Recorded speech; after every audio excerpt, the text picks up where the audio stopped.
Bom, gente, então, para quem chegou um pouquinho mais atrasado aí, hoje a gente está comemorando 1º de setembro, é o dia de oração, né, pelo meio ambiente. Começou com a Igreja Ortodoxa em 1989, e aí então, ao longo aí do tempo, instituiu-se no meio cristão, de todas as tradições evangélicas, católicas, ortodoxas, o tempo da criação, nesse tempo de setembro. E eu quero convidar vocês a fazerem a leitura comigo, aí de 1 Crônicas 36, 26. Eu vou trazer uma reflexão bem rápida hoje, porque também eu quero dividir a palavra com o Marcos. O Marcos é missionário da IPI, tem atuado em algumas frentes, e a gente vai dividir aqui um pouquinho hoje o púlpito. Então a gente vai ler 1 Crônicas 36, depois Romanos 8. Então lá em 1 Crônicas 36, 21 diz: assim se cumpriu o que o Senhor tinha dito pelo profeta Jeremias. O país ficará em ruínas 70 anos, e durante todo esse tempo a terra vai guardar os seus sábados e descansar. Romanos 8, 19 e 23.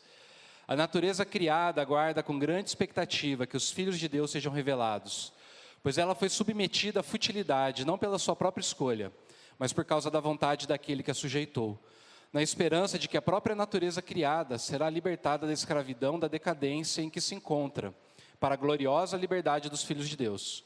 Sabemos que toda a natureza criada geme até agora, como em dores de parto. E não só isso, mas nós mesmos que temos os primeiros frutos do Espírito, gememos interiormente, esperando ansiosamente nossa adoção como filhos, a redenção do nosso corpo. Essa é a palavra de Deus. Vamos orar de novo? Pai, tua palavra foi lida, eu peço que o Senhor fale conosco, ó Deus, de maneira que a gente possa se converter de verdade, meu Pai, ao teu evangelho, em nome de Jesus. Amém. Bom, gente, como eu falei, eu quero falar rápido hoje, eu vou focar mais no texto de Romanos, tá? No finalzinho eu vou falar de Crônicas, fazer esse link, mas eu quero chamar a tua atenção para o contexto aqui dessa passagem de Romanos, porque, mas assim, um contexto de mente, né, de mentalidade. Paulo está falando da escravidão do cosmos. Ele usa essa figura de linguagem para falar para a gente que a natureza criada, que o meio ambiente, que o cosmos todos, ele está escravizado. E essa figura de linguagem a gente chama de personificação. O que é isso? É quando a gente atribui características humanas para objetos, sentimentos, seres, lugares. Isso tem um objetivo, é gerar identificação, é fazer a gente usar o sapato do outro, entendeu? Por quê? Porque a gente não consegue ter empatia se não tiver identificação. Então, quando ele fala para a gente que a natureza foi submetida, o que ele está dizendo é que o meio ambiente, a criação, a natureza, ela se assemelha a uma pessoa escravizada. Verso 20, né, ela foi submetida, ou seja, ela foi vencida, conquistada, ela foi dominada à força. E no contexto que Paulo fala, tem assim, duas coisas muito fortes quando a gente fala de escravidão. Primeiro é o próprio Império Romano, né, o contexto estrutural do Império Romano. Tem um historiador que eu quero ler aqui para vocês, o André Henke, ele fala assim, ó: os escravos eram forçados os escravos eram fornecidos pelas conquistas e trazidos por mercadores, mas também vinham do abandono de bebês, de pobres que vendiam os filhos, ou mesmo eram adultos miseráveis que se vendiam para não morrer de fome. Roma criou a completa coisificação do escravo. Ele não era humano. Podia ser violentado, estuprado ou crucificado, e ninguém interferia, porque se tratava de propriedade privada. E jamais em algum momento a sociedade romana, ou qualquer sociedade antiga, questionou a instituição da escravidão. Ela fazia parte da ordem natural das coisas. Esse é o contexto de Romanos que Paulo está escrevendo, certo?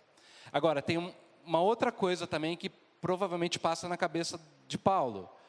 Apesar dele estar falando para os romanos, na igreja de Roma tinha muitos convertidos do judaísmo.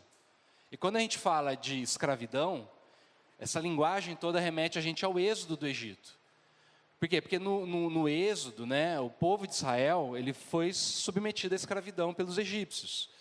O texto lá de Êxodo, quando começa, né, o livro, descrevendo a situação dos israelitas, fala assim, ó: todavia, quanto mais eram oprimidos, mais numerosos se tornavam e mais se espalhavam.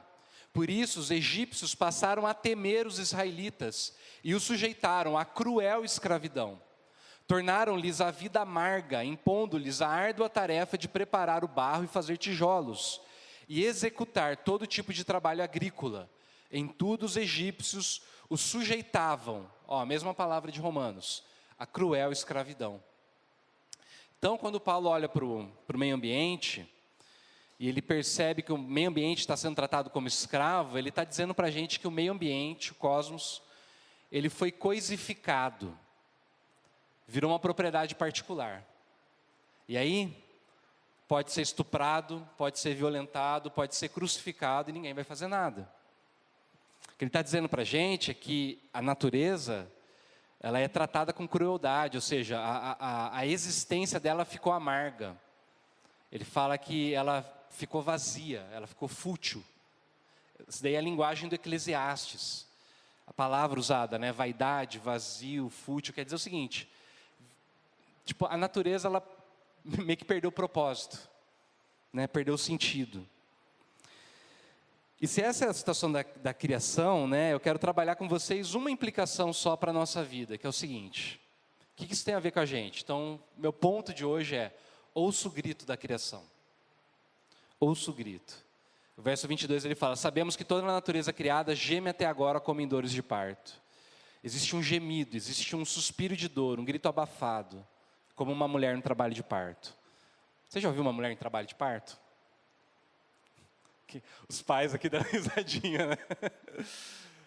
Eu lembro quando a Paula foi ganhar a Olivia, apesar de ser uma cesárea, mas quando a gente entrou, né, na maternidade, tinha umas 3 mulheres em trabalho de parto. Cara, é assustador. Você ouviu os gritos. É, de verdade, assusta mesmo, dá medo, né? Porque tem toda essa angústia mesmo, né? Assim, você percebe a dor da pessoa. E da mesma forma, a criação tem gritado, mas a gente não está ouvindo. E por que será que a gente não está ouvindo, né? Gente, não dá mais para a gente negar o impacto das mudanças climáticas no meio ambiente. A cada dia as notícias falam do aumento da frequência e intensidade dos eventos climáticos extremos. A gente está sentindo na pele as ondas de calor, de frio. O pessoal fala assim: mas está mal calor, né? Cadê o aquecimento? Mas quando você desregula, né, a ideia é essa, né? Tipo, ao mesmo tempo que você vai ter muito calor, você vai ter muito frio também.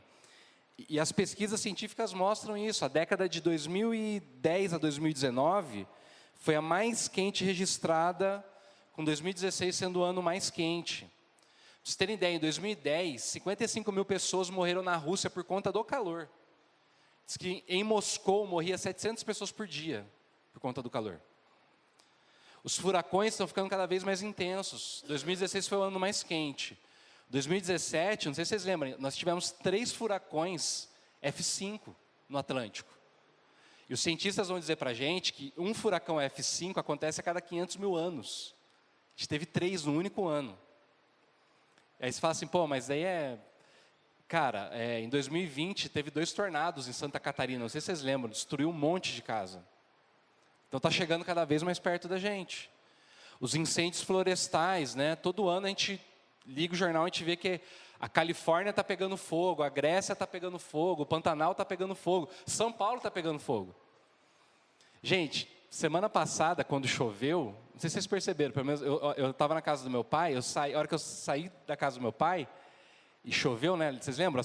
Né? 2 dias antes estava pegando fogo São Paulo. Quinta e sexta estava aquela coisa horrorosa. A hora que caiu a chuva e a gente saiu, né, da casa do meu pai, como é que fala? A água estava cheirando fumaça. Vocês sentiram isso? Porque estava no ar, né, aquela fumaça. As inundações são cada vez mais frequentes. E a gente acabou de ter as enchentes do Rio Grande do Sul. Eu não quero nem falar, eu quero chamar o Marcos para compartilhar um pouquinho do que ele viu, né? Como eu falei, o Marcos é missionário da IPI, ele foi voluntário do Aliança Evangélica, e o Marcos, ele tem trabalhado, né? Gente, ele trabalha em São Paulo, serve como voluntário hoje, né, Marcão? Na Missão Sena, trabalha lá na Cracolândia, e a gente percebe assim que os mais pobres são os que mais sofrem com o impacto ambiental. Esse é outro dado. Ano passado o Marcos foi para a Índia também, que é outro país também, uma população muito grande, muitos problemas ambientais. Conta um pouquinho para a gente o que você está ouvindo aí do grito da criação. Como o pastor falou, ano passado eu fui para a Índia, né?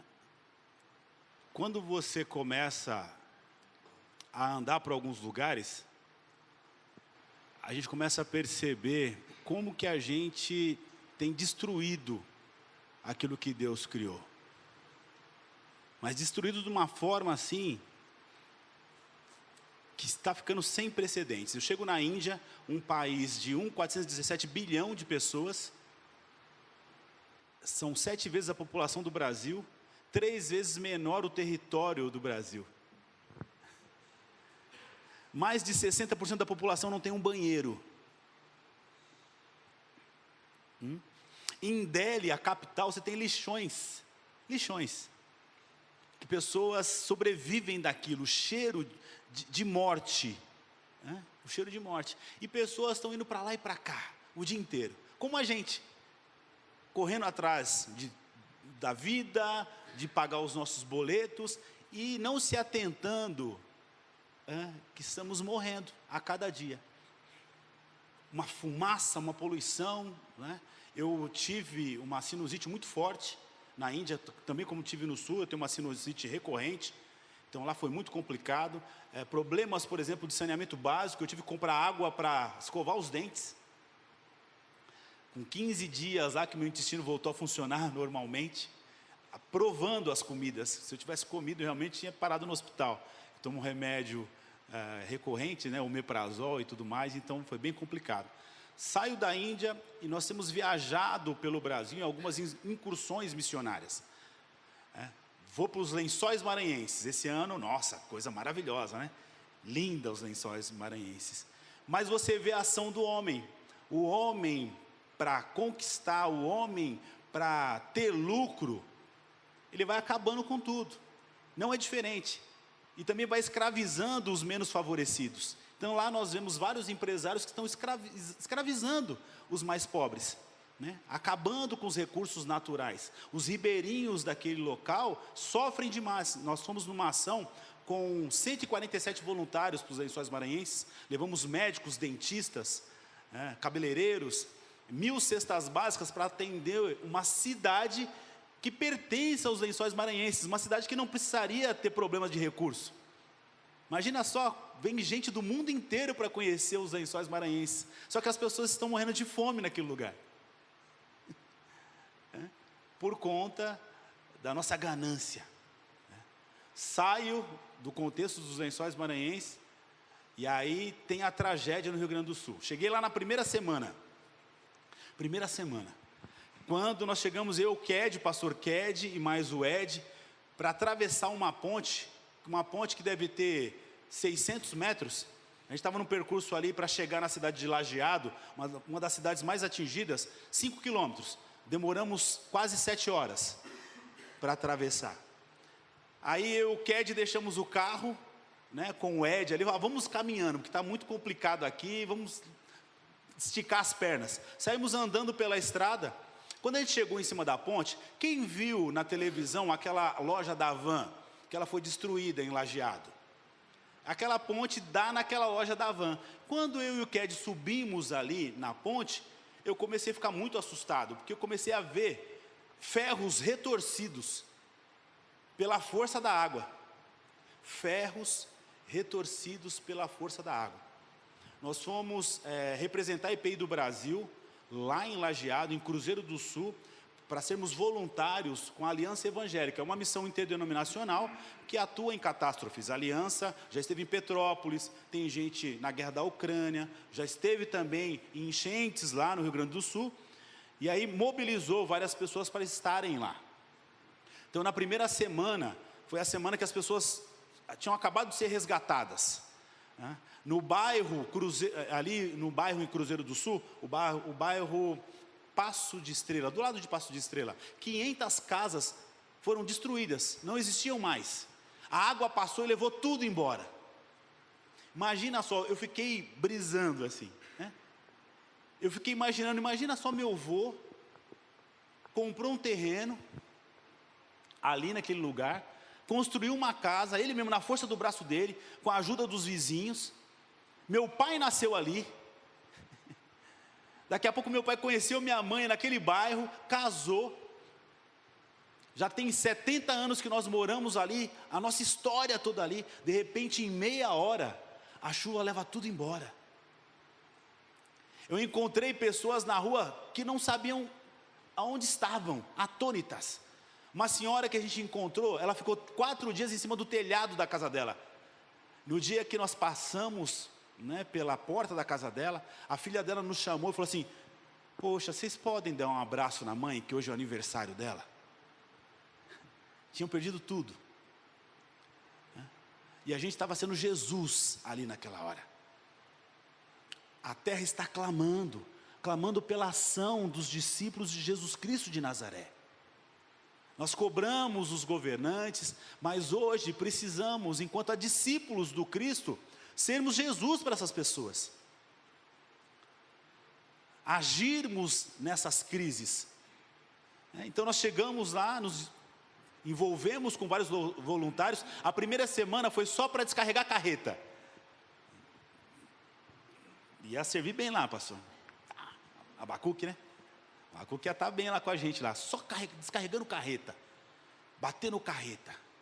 E aí chegando várias doações, muitas doações de igrejas e tal. Uma coisa que me chama muito a atenção, que em doações para coisas assim, emergenciais, tem gente que manda lixo.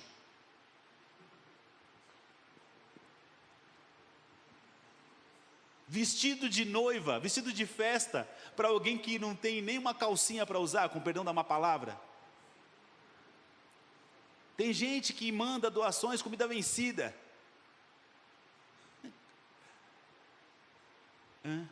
E eu vou, pasmem, na sua grande maioria são doações de cristãos. Na sua grande maioria são doações de cristãos. Depois de quase 2 meses que aconteceu tudo, igrejas estavam nos procurando para saber como que ia fazer para mandar doação para o Rio Grande do Sul. A gente é muito tardio para fazer as coisas, e quando a gente faz, a gente quer fazer de qualquer jeito.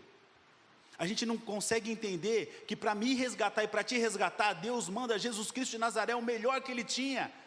E às vezes a gente, para resgatar o nosso irmão, nós damos aquilo que nem a gente usa, o café que a gente não toma, a comida que a gente não come, a roupa que a gente não usa.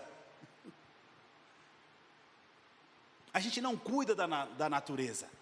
Nós somos devoradores disso tudo.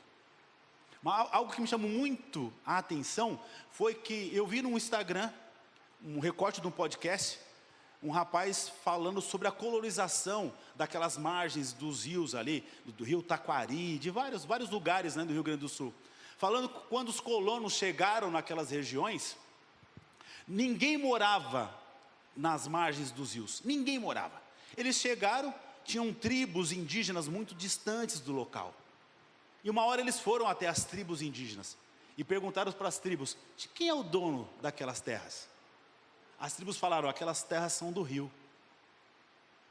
Mas o homem, na sua ganância, a gente vai esquecendo as tradições orais, né? Os indígenas, né, vão passando de pai para filho as coisas que acontecem e a gente não levou em consideração. Nós fomos ali construindo as casas em lugares que não poderiam ser construídas as casas. E aí a tragédia vem. E a gente sempre coloca a culpa no governo, coloca a culpa em todas as outras questões, mas esquecemos que o maior inimigo somos nós mesmos, de tudo que acontece nesse mundo. Então eu vi situações que pareciam filmes de Hollywood. Quem assistiu 2012 aqui? É a mesma coisa. Chegar naquele lugar e ver pessoas desesperadas, ou mesmo com o olhar parado, sem saber o que ia acontecer. Outra coisa que foi muito complicada, muita gente na internet falando que o Rio Grande do Sul foi assolado daquela forma pela a sua idolatria por questões, né, de religiões de matrizes africana e tudo mais. Eu falei, gente, imagina só se Deus fosse cobrar São Paulo pela sua idolatria. Não ia sobrar pedra sobre pedra. E aí, como chegar depois e falar de Jesus? Como ser Jesus para pessoas que viram na televisão que eles foram totalmente assolados por conta da religião dele? Como apresentar esse Deus amoroso? Sendo que falou que esse Deus amoroso castigou aquelas pessoas. O povo evangélico está muito irresponsável nas suas falas. Muito. Muito irresponsável. A gente só está olhando para o nosso próprio umbigo. Enquanto a natureza está gemendo, enquanto nossos irmãos estão morrendo. Uma coisa muito interessante, tivemos até uma certa comoção no início da enchente. Todo mundo chorava, via televisão, meu Deus do céu, precisamos mandar doações para lá. Passou 15 dias, já não se falava mais. Chorar com os que choram é uma coisa, mas comprar lenço para quem está chorando demais, aí já é uma outra história. Ficar com a família no velório na madrugada, já é uma outra história. Carregar o caixão depois no outro dia, já é uma outra história. Estar com a família até ela sair do luto, é uma outra história. A gente tem uma certa empatia, mas compaixão, a gente não tem. A gente não é Jesus para as pessoas cansaram dos nossos jargões. Jesus te ama, ela quer saber se nós as amamos, e com amor prático, a praxis do Cordeiro. Não dá mais para brincar de ser crente. Não dá para brincar de ser discípulo. Chegamos numa igreja que cedeu a sua base para a Aliança Evangélica. Durante a semana, sabe quantos voluntários daquela comunidade de fé estavam ajudando ali na base? 10 pessoas que eram contratadas pela igreja. No domingo à noite, a igreja tinha quase 300 membros. Era o culto de ceia. Quantos membros nós tínhamos lá no domingo à noite? Quase 300 membros. E isso que eu estou falando na cidade que foi atingida, tá? Estava muito frio, eu fui no shopping para comprar uma blusa. Cheguei no shopping, o shopping lotado, como se não houvesse amanhã. As pessoas viam a gente com os coletes e perguntavam, o que vocês estão fazendo aqui?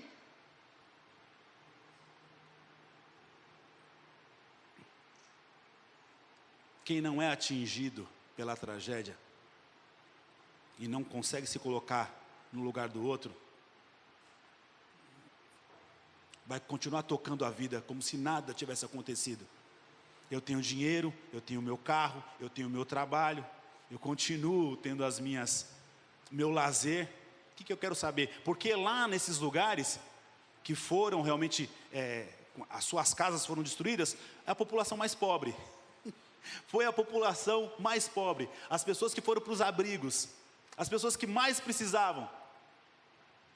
Nós passamos com um carro cheio de cestas básicas numa comunidade indígena. As pessoas do local falaram assim, não dá cesta básica para índio não, porque eles não gostam de trabalhar. E a comida não chega para eles. A gente vai qualificando quem a gente pode ajudar ou quem a gente não pode ajudar. É muito complicado. Eu não quero ser desagradável com vocês. Eu amo a igreja, eu sou um menino da igreja. Sou missionário da igreja, trabalho com a instituição, mas nós podemos muito mais. Nós podemos muito mais. Um Brasil que hoje você tem milhões e milhões de cristãos, mas esses cristãos não são relevantes aonde estão inseridos. Nós temos migrantes da fé. As pessoas vão migrando de igreja em igreja, mas não são relevantes. Aonde Jesus Cristo de Nazaré chega, tem que ter transformação social, transformação da natureza, de tudo, em todos os aspectos da vida humana. Então lá no sul eu fiquei impactado pela falta de empatia até mesmo dos gaúchos com seus irmãos. Mas nem tudo está perdido, também vi coisas maravilhosas, pessoas realmente envolvidas, se doando, pessoas que vieram do Brasil inteiro, sendo Jesus para aquelas pessoas. Empresários cristãos comprando do bom e do melhor para ali ajudar aquelas pessoas. Pessoas que não mediram esforços para estarem ali. Teve apenados que foram ajudar. Eu lembrei daquele filme da Beyoncé e do Cuba Gold Jr., que os caras vão recrutar pessoas na cadeia para cantar, num coral gospel. E aí, os apenados estavam lá ajudando, carregando coisas. Mesmo na mira de uma arma, eles estavam lá servindo. Nós precisamos ajudar o nosso povo. Essa era a fala deles. Enquanto que muitos crentes não estavam nem aí para o que estava acontecendo. Farinha pouca, meu pirão primeiro. É um ditado popular. O problema da Cracolândia de São Paulo, nós colocamos como problema de saúde pública, sim. Mas imagina só se todas as igrejas de São Paulo se reunissem para o resgate, restauração e reintegração de pessoas que estão à margem da sociedade. Imagina só se a igreja evangélica brasileira realmente protestasse, fosse farol, luzeiro, contra essa politicagem do inferno que nós temos. A igreja quer estar no sinédrio. Jesus foi para o sinédrio para ser crucificado. A igreja quer o poder.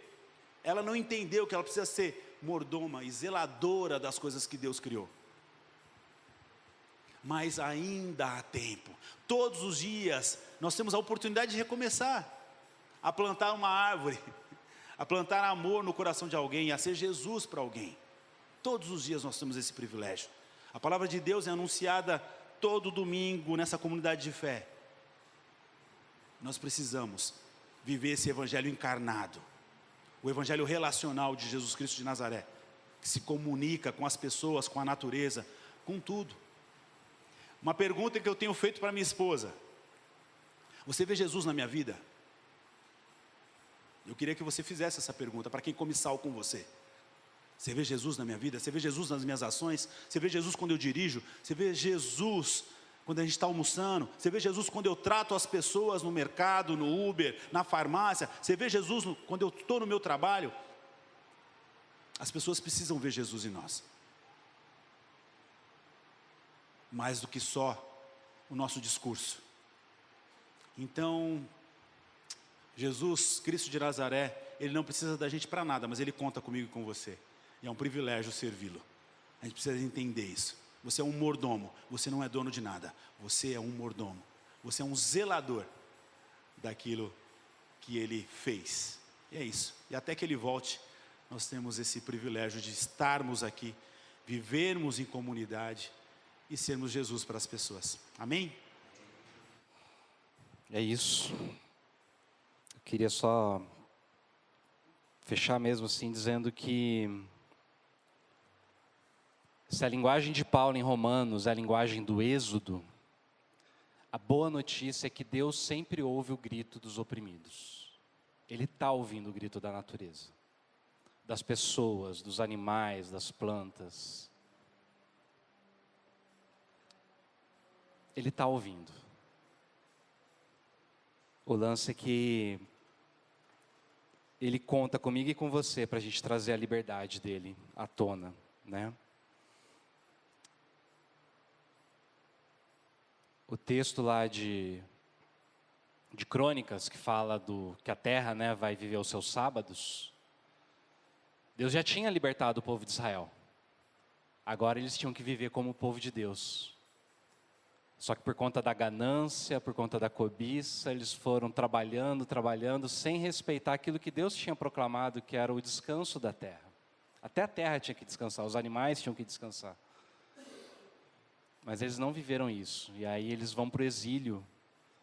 O exílio foi uma grande desgraça, mas foi talvez o jeito que Deus usou para intervir e fazer a terra descansar.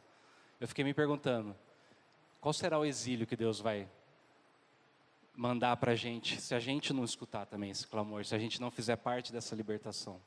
Outra pandemia? A gente viu que na pandemia a terra descansou um pouquinho, né? Até os lugares poluídos ficaram limpos, né?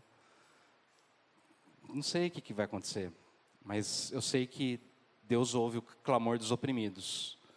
Sejam pessoas, animais, plantas, Ele ouve, Ele liberta e Ele conta comigo e com você, para a gente fazer parte da libertação. Então vamos orar? Pai, Obrigado, Deus, por essa palavra. Hoje o nosso culto, o nosso pedido é que o Senhor ajude a gente a ouvir, ó Deus, o clamor dos oprimidos, ó Pai, o clamor da terra que sofre, que geme, que grita, as pessoas mais pobres, ó Deus, que são as que mais sofrem. Cada animal, cada planta, ó Deus, enfim, ó Deus.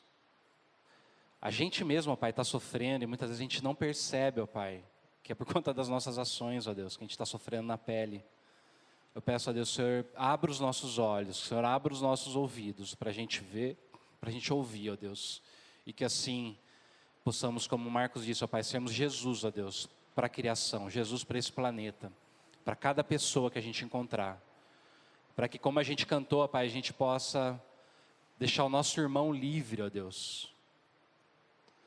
Nossa irmã livre, ó Pai. Que possamos levar a libertação, ó Deus, àqueles que sofrem, aos oprimidos. Esse é o nosso pedido nessa manhã. Em nome de Jesus. Amém. Amém.